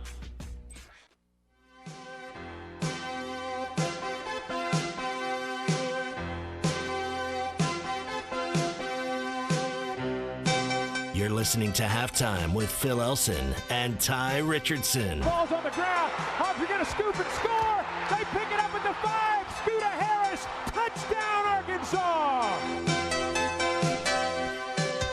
Just a great day to be outside. I was so envious of Nikki Chabanel during hour number 1, the ability to do that segment outdoors. Have we done a show outside, Ty? I don't think we have yet. Hasn't happened. I tried to get on the tarmac at Drake Field at the airport outside Fayetteville. They wouldn't let me do it there. I had to be indoors. So sooner or later we'll do a show outside. We did Ferris Wheelers last year in Dallas. That's right. I think that's the one outdoor halftime show that we've done. So well, maybe we can do a show in an RV sometime together. We can take the show on the road and have Halftime Goes Camping. That means we got to go over to Breeden RV in Van Buren, because they have the year-end clearance sale going on right now with great deals on new RVs, travel trailers that start at $99.95, and fifth wheels that are under $30,000. Breeden RV is the only dealer that gives new customers maintenance for life for free, and a great selection of pre-camp trailers and RVs to choose from. Let Breeden RV in Van Buren get you set with this camping weather right upon you. Go to BreedenRVs.com for more information. All right, 7:08, first pitch later tonight. Major League Baseball puts on its annual showcase, the World Series. Greatest starting pitching in the history of the World Series. I can't think of another one that matches this one. And I was looking back, maybe like the 1995 World Series where you had the Braves with, at that point, they were a big four. They had Steve Avery and then Greg Maddux and John Smoltz and Tom Glavine. Avery ended up flaming out because of arm injuries, but he was right up there with those other three at that same time. The Cleveland Indians matched up against them in 95, and I remember a really loaded pitching staff of older veterans who were of legendary status, if not Hall of Famers. I remember Bartolo Colon, I think, on that team as a rookie, Oral Hershiser, and Dennis Martinez. There aren't Hall of Famers amongst them. That's the thing. What did Colon look like as a rookie? Was he still a little thick? He was big, but nowhere near what, I mean, you want to see the difference between me at the age of, 20 and now 42? You'll be exactly the same, Ty. You just give it another 16 years. You look the same. You're not exactly the same. There's no way I'm exactly the same. Okay, that's because you probably look like a frail child when you were 20 years old. I must have. I wasn't eating or doing anything. I think a lot of listeners right now that are right around your age would kill for the metabolism and your body complex right now. I think you're doing okay for that. It would also kill for the checkbook for Bartolo Colon. So each of these teams has a surefire Hall of Famer leading the way in the pitching staff, with Max Scherzer and Justin Verlander. And of course, Scherzer faces off against Garrett Cole, who's having a Hall of Fame caliber season. And if he continues pitching the way he has over the last, 4 months, he might not ever lose a game and certainly will be a Hall of Famer. So Cole has won his last 19 decisions. The Astros have won his last 16 starts. In the last 25 games that Garrett Cole has pitched, he has a 159 earned run average, allowing a whip, walks, hits added together, divided by innings, at 0.81, which is just ridiculous. So, I mean, I know Scherzer's been really good of late, and I'd give the Astros an edge as far as the lineup is concerned, although they strike out a lot more, and maybe that'll come into play. But it's tough to go against the Houston Astros starting a guy who's having the most dominant stretch of pitching for a starter that I can remember in years. So then there's also some really interesting tidbits to this World Series, Ty. This will be the first World Series in which both teams have a starting pitcher that are number one overall Major League Baseball draft picks. In fact, not just pitchers, but it's the first time that both teams have a former number one overall pick just on the team. Steven Strasburg came out of San Diego State, was the top pick in the 2009 draft, and Garrett Cole was the top pick of the 2011 draft by Pittsburgh coming out of UCLA. It's also the first World Series, and this shows you just, at least statistically, just how dominant the starting pitching is for this series. First World Series featuring 6 of the top 20 pitchers to qualify for the ERA title since 1945. And there were a lot fewer pitchers in 1945 than there are in 2019. The pitching staffs have combined for 29 All-Star games, 5 Cy Young Awards, and that goes, maybe Garrett Cole wins one this year, and 5 ERA titles. So the pitching, without question, is dominant in this series. Other notes, World Series droughts that are ending. The city of Washington hosting games 3, 4, and 5. Haven't hosted a World Series game since 1933. The Nationals Expos franchise is in its 51st season and, of course, looking for their first World Series championship. The city of Washington looking for its second World Series victory. The Senators won the 1924 World Series against the New York Giants. Droughts that are ending for players. Zach Greinke, who debuted in the majors for the Royals in 2004, is pitching in his first World Series. That's the second longest active drought for any Major League Baseball player currently playing without a World Series appearance, and the longest drought for a position player in the big leagues ends when Ryan Zimmerman finds his name in the lineup. He was, in fact, the first. He was the first National because he was their top pick when the franchise moved from Montreal to Washington. He's been around for 15 years, never played in the World Series. Other notes. Possibility that, in fact, it's going to happen.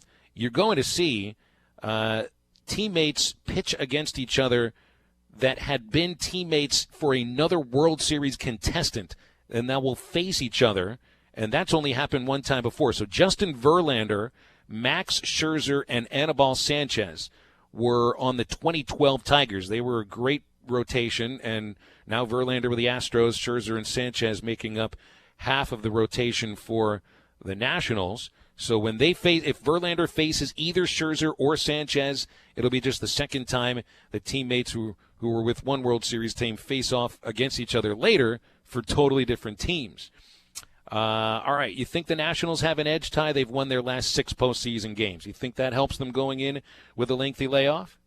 I would think so, right? I mean, unless that's one of those things, Phil, where it's a catch-22 because, yes, you get the rest, but does that matter as much in baseball? Yes, you want that in football. Yes, you want that in basketball. But baseball, don't you kind of want to be more back in the rhythm? Can that, hurt batters, hurt pitchers because they're not – I know they're practicing and stuff, but there's not the in-game motions that you were going through every night or every other night doing that. So I'll push that back to you, because you're the residential baseball guy of this show. Because I know football and basketball, you love it, but maybe baseball not so much. For me, it's about, more than anything, it's about lining up your pitching. And if you've got to get healthy, if you need guys that have nagging injuries that need a handful of days off, maybe that can help this time of the year. But it's more, I think, about lining up your pitching.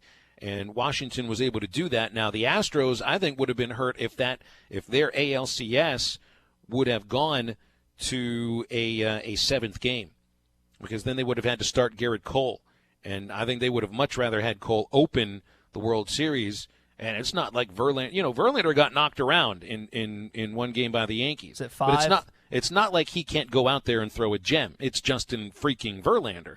Zach Greinke can do the same thing. As good as those guys can be, they've never been as good as Garrett Cole is right now. So I think that the Astros win in the series when they did, without question, helps. So, but you would think a team that's won their last 6 postseason games might have an edge.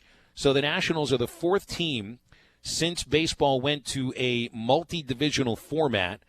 since 95 and had a divisional series.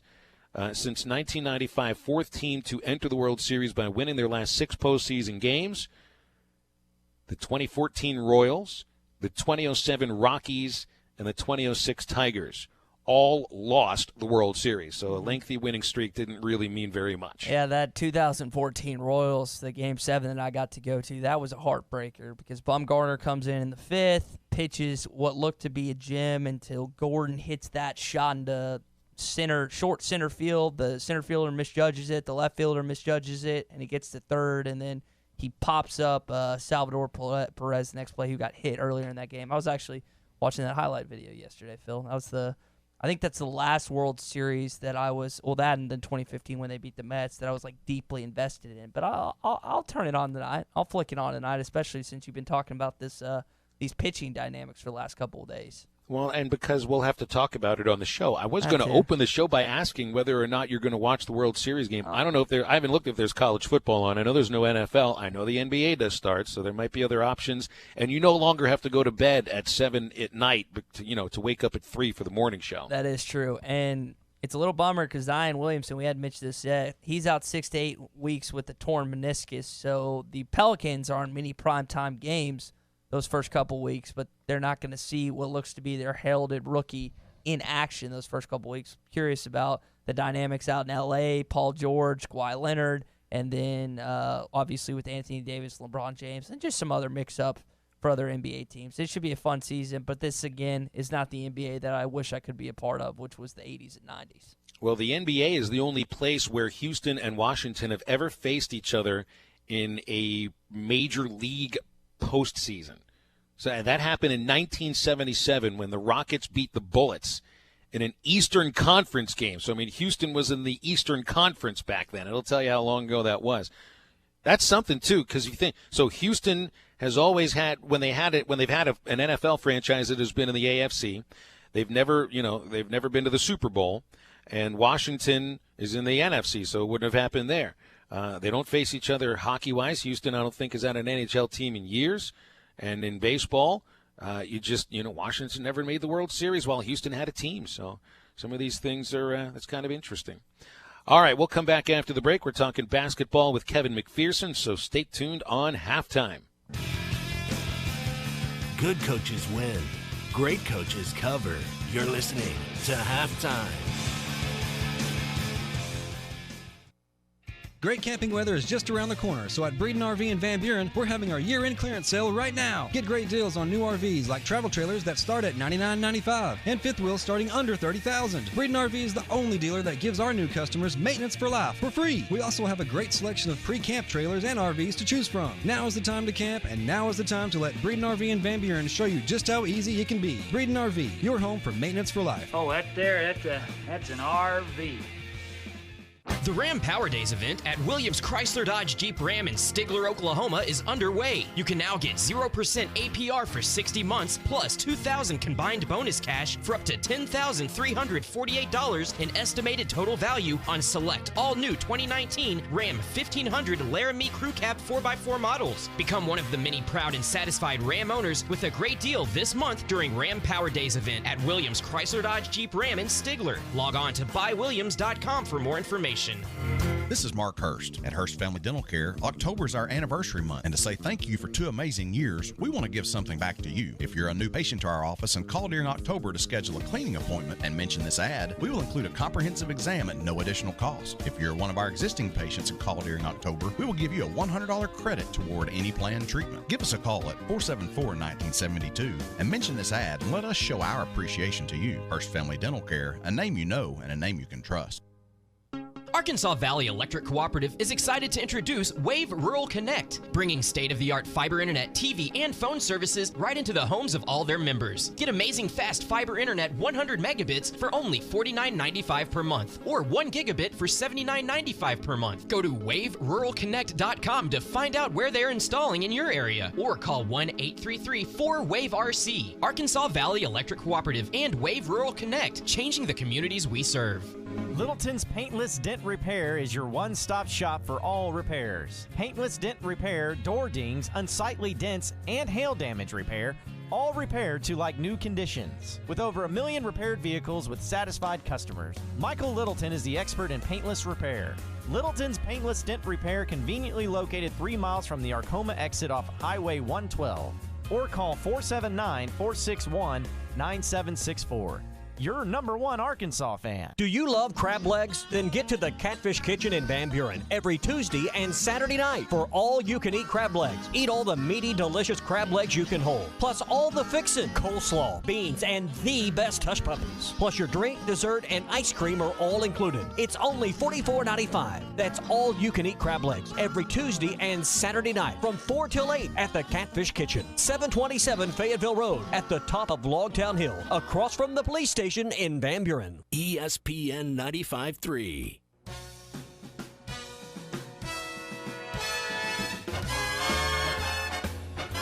You're listening to Halftime with Phil Elson and Ty Richardson. Hicks going to throw off play action. Back shoulder, end zone. Touchdown, Arkansas.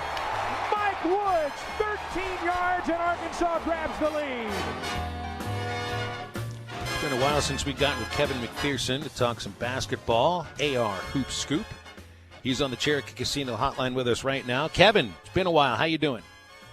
I'm good. Great, guys. Good to be back with you. That's right. So I know a lot of people ready to turn the page to basketball, and I felt like this last weekend in Fayetteville, you saw the worst of the bad, hopefully, with football getting blown out, but then Sunday's exhibition just seemed there was so much to unwrap to make it an historical exhibition, and those phrases don't go together very often. So what's your main takeaway from the exhibition Sunday? Is it the look back to all the history? Is it the naming of the court? Is it bringing Mike Anderson back? Or is it anything that you saw actually during the game? Yeah, it is a very unique situation, and you frame that almost perfectly. I mean, it's an exhibition game, but let's consider what you just said. I mean, Nolan Richardson's finally being honored. We know the history there, and we know that it's been a long, probably for most fans now would agree it's a long time coming. They're glad it's happened. But it's on a game that's an exhibition game, but it's the first ever meeting in basketball with Little Rock, an in-state school. We know the history there and the policy of not doing that. Now, the U of A lately in other sports, especially baseball last year, you know this better than anybody, Phil, Little Rock came in and pounded an Arkansas team that was really good and went back to Omaha. So you've always got to take a game like that as the Super Bowl for the David and the Goliath being Arkansas, if you want to say that. If you win by 20, nobody's really talking about that. You're expected to. So I think there was a lot of not only excitement and feel good going on with Nolan, but you had to win that game if you're the Razorbacks and Musselman starting a new era. So there was a lot going on there for an exhibition game. There's no doubt about it. And with everything that's been going on with the football season, I think that Arkansas needed to finish the weekend the way that it did. So that as the months turn the page to November and December and you get into basketball season, this was one place they couldn't misstep, I think. And I think they did a great job of pulling everything off. So at least from what you see during the game, and I didn't watch, but, look at the box score, reading the stories and hearing all the comments, and Ty was there. Is it safe to say this is not the only game where Arkansas will get out-rebounded and shoot 35 three-pointers? Right. I think it's safe to say. I don't know about the 35 three-pointers. They may top that mark. They may check up just a little short in other games. But it's probably going to be an MO where that's really where their firepower is going to be, is out on that three-point line. And for the reasons we just talked about, getting out rebounded when you're small and you don't have a lot of options at that small forward spot anyway, then it limits on both ends of the floor what you can do. Not having Connor Vanover, really, I think he's a game changer, a very unique. I almost call him an alien. I mean, how many 7'3" guys are walking around that can bust threes? Him, that's it. I mean, there may be 2 or 3 more, but really, that's the deal. And I think we're going to see a lot of that. I think this team, based on what I've seen so far, is really going to struggle getting across that finish line first when they get into SEC play. Now, Musselman's got time to work on some of this stuff, and he's not going to be able to figure out making guys bigger, stronger, and taller, and having more depth on that front line. So, yeah, that's going to be a problem all year. But that three-point line, you see what Isaiah Joe, he's an elite NBA shooter. And I say elite NBA, he's not in the league yet, but the shots he takes and his efficiency is tailor-made for that next level game. And anytime you've got him on the court, you're going to have a chance to stay in games because he not only makes shots, but he changes the way defenses have to address him, and it helps others get opportunities. I'll save you, from having the question about, when do you know about if Connor Vanover will be cleared? Because I don't think there's an answer to that. But they're playing right now, practicing right now, assuming he won't be there, and that's the way they've got to go about it. So then you see Reggie Chaney plays fewer minutes than Ethan Henderson does, and it didn't look like Henderson had himself a great day. Chaney fouled out in 14 minutes and 46 seconds. So I guess I'm surprised to see Henderson on the court longer than Chaney was. Yeah, that's a great observation. Really, Chaney's a guy that's going to have to deliver for Arkansas. We just talked about the shortcomings. He's the one guy at 6'8". He might be between 6'7" and 6'8", but he's 222. He's chiseled. He's strong and explosive. He's the one guy that last year, if you look at his per 40-minute numbers, shows that he can be a volume rebounder and shot blocker. Jeantil Silla, the grad transfer, has never been a big rebounder. I thought he had a good game, but when you get against SEC-level competition, you got to have that one guy that has consistently shown they can rebound and protect the rim in a volume way. And Chaney's that guy, but here's the problems. The foul trouble. He picked up 3 fouls inside of 3 minutes the other day, and those turnovers, and we know those were issues last year. So those are things Musselman's going to have to bring him along because he's going to be a big key. I also thought, now that we're talking about struggles a little bit, Mason Jones and Jalen Harris are still, after seeing the red-white game in this exhibition game, both of those guys are still really struggling with this offense and really playing through the ball movement and kind of staying on the ball too long, maybe overthinking things a little bit and trying to force a little too much. And those were tendencies we saw last year. I think trying to embrace this new system and learn it, these are things that can be cleaned up, and these guys are probably, since they're veterans, are going to figure some things out sooner rather than later. But right now, those are also question marks. Talking with Kevin McPherson on the Cherokee Casino Hotline. Kevin covers Arkansas basketball for multiple different outlets.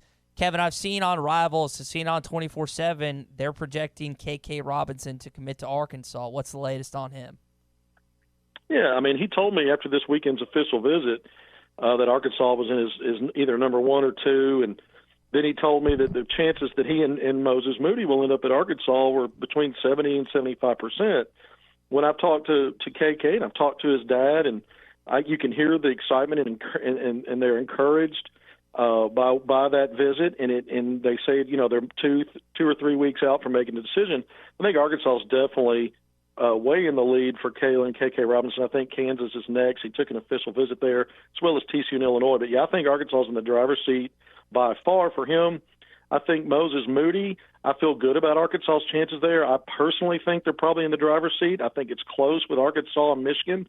That could be one of those back and forth deals the longer this goes out, and as they can consider their options in terms of where their mindset is. We know recruiting's fluid. It sounds cliched and it sounds silly sometimes, but even this late, and it's still not even the early period yet. He could decide to sign late, but if he decides to even sign early, there may be some flip-flopping back and forth. I think Arkansas is more solid with KK right now, but those guys have also expressed they're friends. They grew up together, playing together. They feel like they click on and off the court, not only as friends, but they complement each other's games, and they've talked about playing together. I think that's going to be a big selling point with Robinson getting closer and closer, I think, to being fully on board. I think that's going to help. Maybe that could be a factor to help tip it in Arkansas's favor for Moody. So, Kevin, I think the coolest picture so far that Muss is taking with a recruit or recruits was that Moses Moody, KK Robinson, old dream team with Larry Bird, Michael George, and Magic Johnson. I thought that was the coolest one. What do you think's been the coolest picture that he's taken with the recruit or recruits so far? Yeah, well, that's a great question. I really liked several of them. That's one of my favorites. I like the other one they released with Moses Moody from this weekend, where he does the extending the ball where he doesn't flinch. Going back to the photo where the same who was it, Harrison Barnes? I'm trying to remember the specific Was it Kobe Bryant who didn't flinch? Yeah, it's Kobe Bryant. And it was Kobe that didn't flinch. Was it Harrison Barnes? I was trying to remember who. Matt Barnes. Matt Barnes. Excuse me, yeah. Harrison Barnes. Matt Barnes. Yeah, sorry, I got a little tongue-tied there. No, you're good. I was trying to get that name. But anyway, yeah, that's one of my favorite all-time, when they put it on the GIFs or the memes. I always chuckle when I see that. So I like that one. But I like several of them. I like the one with Harrison Ingram. And I was thinking about that one. That's where I was popping out Harrison. Harrison Ingram with Musselman, when this is the 5-star 2021 kid out of Dallas area, when he came on his unofficial visit in August, I thought they had a cool one. I thought the one with Kennedy Chandler, one of the first ones when Musselman's D'ing him up, the 5-star point guard out of Memphis, also class of 2021. But several of them I really liked. Well, we're coming up against the break, Kevin, so we'll have to end it here. I want to make sure that the next time we get you on, if we're fired up about Arkansas men's basketball, women's basketball is about to have a better season. So I think we'll need to talk about Coach Neighbors' team a little bit next time too. Let's do that next week if we get the shot. Let's get in there. Let's do it. Let's do it. Right. Absolutely. That's Kevin McPherson, our basketball guru, joining us on the Cherokee Casino Hotline. Man, all right. If they can land both KK Robinson and Moses Moody, I think this entire fan base might have a stroke. And if they somehow get a big man like Jalen Williams or someone else, it's gonna go off the charts, because I think that the hype train will refuse to slow down regardless of what happens this year. Pointing upwards. Yeah. Hey, speaking of the hype train, Arkansas baseball just released their schedule for the 2020 season. It is no longer under wraps, so we would be doing Get Off My Lawn in the next segment. We can still do that. We can also let you know about some of the really interesting baseball series that are on the docket for 2020 at Baum-Walker Stadium and some other places too. So stay tuned. Halftime puts a cherry on the top right after this. The best midday show in the Natty State. You're listening to Halftime. Right now at Randall Ford, get 0% for 72 months on a new 2019 Ford F-150 LXT, plus $1,000 special retail bonus cash. But that's not all. How about up to $13,000 off MSRP? Or how about only $299 a month? That's it. Just $299 a month for a brand new 2019 Ford EcoSport, only from Randall Ford, America's 4th oldest Ford dealer. Stop in today. Randall Ford, 5500 Rogers, or online at randallford.com. Home of the lowest price guarantee. Frank Rowe Furniture. Made in the USA Furniture. Frank Rowe Furniture. Made in the USA Speed Queen Washer and Dryers. Frank Rowe Furniture. In-store, no credit check financing. Frank Rowe Furniture. 0 down and 0 interest with approved credit. Frank Rowe Furniture. Family owned and no high-pressure sales staff. Frank Rowe Furniture. Find us on Facebook and Instagram, 405 4th Street, Barling, Arkansas. Your Made in the USA headquarters. Best seats in the house. If you have experience transporting frozen and refrigerated goods and want to be part of a trucking family with insurance and be home every week, you need to contact Brent Higgins Trucking. Since 1997, Brent Higgins Trucking in Mulberry has been proudly delivering to and from various areas of the United States, including but not limited to Oklahoma, Texas, Louisiana, and Mississippi. Brent Higgins Trucking, where you're a name, not a number. Call them at 479-997-2366 or log on to BrentHigginsTrucking.com. Hi folks, Larry Rath here for Rath Auto Resources. Fall is my favorite time of the year. Football, fine weather, and my chance to flip the lot. We're out to sell every single car in our Rath Road Ready inventory and flip the lot during our fall clearance. That's right, every vehicle must go. To make it happen, we're discounting our entire inventory with savings up to $4,300 below retail. Even our special purchase vehicles are included, like 2018 Hyundai Elantra SELs for only $13,991. If you're keeping the car you have, let us take care of it for you in our Meineke Car Care Center with buy 3, get 1 free on all tires and 50% off brake pads. Don't miss out on the savings. Help us flip the lot. Get the Rath Road Ready vehicle that's perfect for you and save up to $4,300 during the fall clearance at Arkansas's #1 rated and reviewed independent dealer, Rath Auto Resources, and the Meineke Car Care Center, 4515 Towson Avenue, Fort Smith, or online at rathauto.com. Requires bank approval. Vehicle purchase price affects trade allowance. Supercuts of Arkansas is raising breast cancer awareness and donating to Bright Pink. Bright Pink is the only nonprofit organization that focuses on prevention and early detection of breast and ovarian cancer. Join the fight, breast cancer awareness. Donating to Bright Pink, the only nonprofit organization. Supercuts help them reach their goal of $10,000. Supercuts is conveniently located and serving its community 7 days a week. Supercuts. They're super into the movement. Supercuts. Fresh, clean, sharp. Tired of all the broken promises and broken equipment at your current gym?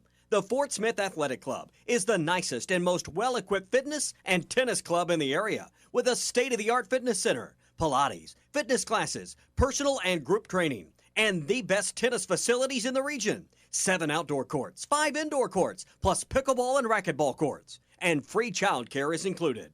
The Fort Smith Athletic Club. Call 452-4031 for membership information. I'm Lisa Hinton, owner of Champ Hinton Enterprises. For nearly 50 years, the Champ Hinton name has stood for one thing: selling quality cars in a different way. Taking the mumbo jumbo out of the process and making customers happy. All these years and tens of thousands of cars later, we're still here, doing business the way Champ Hinton taught us. Selling to generations of families who've become part of our family. Champ Hinton Enterprises, the area's premier used car dealer. Take the Arcoma exit off I-540 or go online at champhinton.com. ESPN 95.3. Touchdown!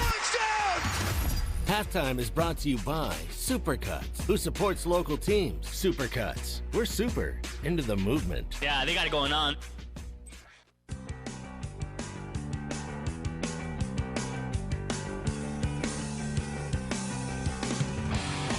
You're listening to Halftime with Phil Elson and Ty Richardson. Whaley, he gets the call, fighting for the goal line. Touchdown, Arkansas!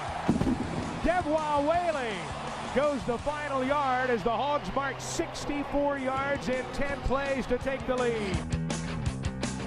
Cherry on the top of halftime today is also going to be some news which just broke out of Arkansas baseball with the schedule being released. It would come sooner or later. They were waiting on some start times. SEC Network choosing games to play for a Thursday, so we'll get to that. And we're able to package it all together with what we'd usually be doing on a Tuesday at this time. Get off my lawn. Get off my lawn. Listen, old man. Do not your what? Off my presence with authority. Perhaps I could be of some assistance. The old man. Get off my lawn. Presented by Breeden RV and Power Sports. Year-end clearance sale right now going on at Breeden RV and Power Sports in Van Buren. Great deals, new RVs, travel trailers that start at $99.95. Fifth wheels starting under $30,000. Breeden RV is the only dealer that gives new customers maintenance for life for free. Go to BreedenRVs.com for more information. All right. Well, I got a few things I could get to here, but the first is now no longer do I have to worry or wonder what the direction of my life takes for the next 8 months, because women's basketball schedule was released a month ago. I've known all of that, and while I knew what the makeup of the baseball schedule was going to be, I didn't know all the dates or all the times. All the opponents had been set, but it's now all set there in front of me, Ty, and you know, for me, as a rolling stone that gathers no moss, it's good to know exactly where Arkansas baseball is going to be, when they are going to be there. Same with women's basketball. So I'm finally able to say the uncertainty of the upcoming months for me is now off my lawn. Yeah, looking at the schedule, dude, you got some good games you're going to get to call, man. Well, this is a really interesting schedule because it seems to me there are more road games than usual. And I'm not just talking about the usual trip to, Los Angeles last year or to Houston like the team did a couple of years ago. They do play at the home of the Astros, Minute Maid Park, February 28, 29, and March 1st. So I didn't even realize that 2020 is a leap year, and yes, it is. There is a game on the 29th of February. Hogs will play against Oklahoma, Texas, and Baylor that weekend. So should be a really interesting trip, and I'm sure one that I won't be going on, as I'll be with women's basketball at that time of the year. But the Hogs also go visit Oklahoma in Norman on March the 17th, and that is one of 3 trips that Arkansas baseball takes outside of the SEC this year. And I'm not counting the game in North Little Rock in which the Hogs do play against UAPB. They'll play 2 games against UAPB this year. April 28th at Ballwalker Stadium, April 29th at Dickey-Stevens Park. So Arkansas also goes to Troy for a 2-game midweek series leading into the weekend at Ole Miss. That's March 24th and 25th at Troy. And then visiting Ole Miss the following weekend, Arkansas also visits Michigan State, a program that I don't think Arkansas has ever played against, and that will be in East Lansing, April 21st and April 22nd. That's one of the Big Ten campuses that I've actually been to. As an Indiana student, just made the drive with some friends up that way, and it was snowing that day. I'm sure it won't be April 21st or April 22nd. So, home SEC series, Alabama, Florida, which will be a Thursday game, Texas A&M, Auburn, and Georgia. Road SEC series are Mississippi State, Ole Miss, LSU, South Carolina, and Tennessee. So it also seems to me that while every year is going to be a difficult schedule because of the league you play in, Arkansas's schedule is awfully tough, especially on the road, going to Starkville, Oxford, Baton Rouge, Columbia, South Carolina, and Knoxville. It's going to be a really interesting year just based upon this schedule, Ty. So, Phil, looking at this schedule, is there a game that you see immediately that you just really are excited to call? I think for my money, I think it's when Florida comes to town the first weekend of April. But you know more about the teams that are going to be coming into town to Fayetteville and just the outlook of not only the SEC teams but some other college baseball teams. Which one stands out to you, whether it's a series or a game or two in this upcoming schedule? Well, I think Florida's your best home series. Anytime these two teams match up, it's going to be, you have two teams that expect to be in Omaha. Mm-hmm. But for me, it's the road series at Mississippi State to start the conference schedule. We've never been inside the fully rebuilt new Dudy Noble Field. Arkansas played there when it was a construction site 2 seasons ago. So I'm sure with that being the opening of SEC play, it's going to be a madhouse with over 15,000. So I'm excited to go see what the atmosphere is like at Dudy Noble Field. Going to LSU, for Arkansas, and I can't remember exactly, what is it now, 2 series wins for Arkansas over LSU out of the last 13 or 14 years. I'd like to see if that momentum continues and if you can win a series at the box. Yeah, it was 2011, and then this past season, which it got a little hairy here for a sec, but yeah, it was 2011. I think the past years it was just weird because you think about how good both ball clubs have been for both Arkansas and Dave Van Horn and then Paul Maneri and LSU. You would think there'd be a little more back and forth between the schools, but whatever reason, LSU's gotten the better of Arkansas in these baseball games. So they'll open the season February 14th, of course, on Valentine's Day. For the second year in a row, the Hogs play against Eastern Illinois. Also a 4-game series the next weekend against Gonzaga.